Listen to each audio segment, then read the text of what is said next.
പാലക്കാട് ഒറ്റപ്പാലത്തും ലക്കിടിയിലും രണ്ടുപേർക്ക് സൂര്യാതപമേറ്റു. Lakkidi കൂട്ടുപാതയിൽ autorickshaw driver Jayan, Ottapalam സ്വദേശി ജയശ്രീ എന്നിവർക്കാണ് സൂര്യാതപമേറ്റത്. ഷാരിഖ് നവാസ് ഉണ്ട് പാലക്കാട് നിന്ന് വിവരങ്ങളുമായി. ഷാരിഖ്, ഇതിപ്പോ തുടർക്കഥയാവുകയാണ്. പ്രത്യേകിച്ച് പാലക്കാട് ഏറ്റവും അധികം ചൂട് അനുഭവപ്പെടുന്ന പ്രദേശം കൂടിയാണ്. 40 ഡിഗ്രി സെൽഷ്യസ് ഒക്കെ ചൂട് അനുഭവപ്പെടുന്ന ഏരിയയാണ്. അപ്പോൾ ഈ പൊള്ളുന്ന ചൂടിൽ രണ്ടുപേർക്ക് കൂടി സൂര്യാതപമേറ്റു എന്ന് മനസ്സിലാക്കുന്നു. വിവരങ്ങൾ പറയൂ.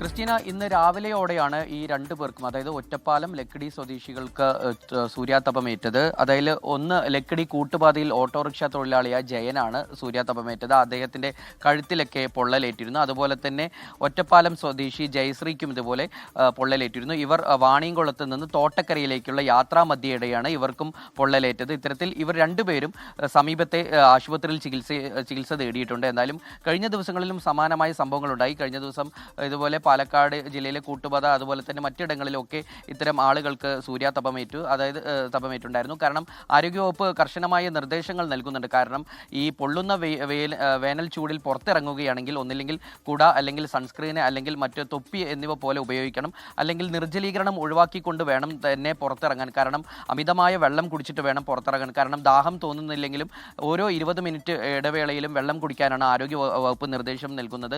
അത്തരത്തിൽ വലിയ ഒരു കനത്ത ജാഗ്രതാ നിർദ്ദേശം നൽകുന്ന ഇടയിലാണ് ഇത്തരത്തിൽ കൂടുതലായി ആളുകൾക്ക് പൊള്ളലേൽക്കുന്ന അല്ലെങ്കിൽ സൂര്യാതപമേൽക്കുന്ന സാഹചര്യം ഉണ്ടാകുന്നത്. കാരണം കഴിഞ്ഞ ദിവസങ്ങളിലെല്ലാം പാലക്കാട് ജില്ലയിൽ കേരളത്തിൽ തന്നെ ഏറ്റവും കൂടുതൽ ചൂട് രേഖപ്പെടുത്തിയ ഒരു ജില്ലയായി മാറിയിരുന്നു.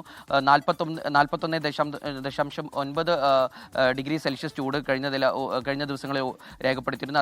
അത്തരത്തിൽ താപനില ഏറ്റവും കൂടുതൽ ഉയരുന്ന ഒരു ജില്ലയായി പാലക്കാട് എല്ലായ്പ്പോഴും എല്ലാ വർഷങ്ങളിലും അത്തരത്തിൽ ഉണ്ടാവാറുണ്ട്. ഈ വർഷം അത് കൂടുതലായി അത്യുഷ്ണം വരെ രേഖപ്പെടുത്തുന്ന, അതായത് ഉഷ്ണതരംഗം വരെ ഉണ്ടാകുന്ന ഒരു സാഹചര്യത്തിലേക്ക് നീങ്ങിയിട്ടുണ്ട്. ക്രിസ്റ്റീന,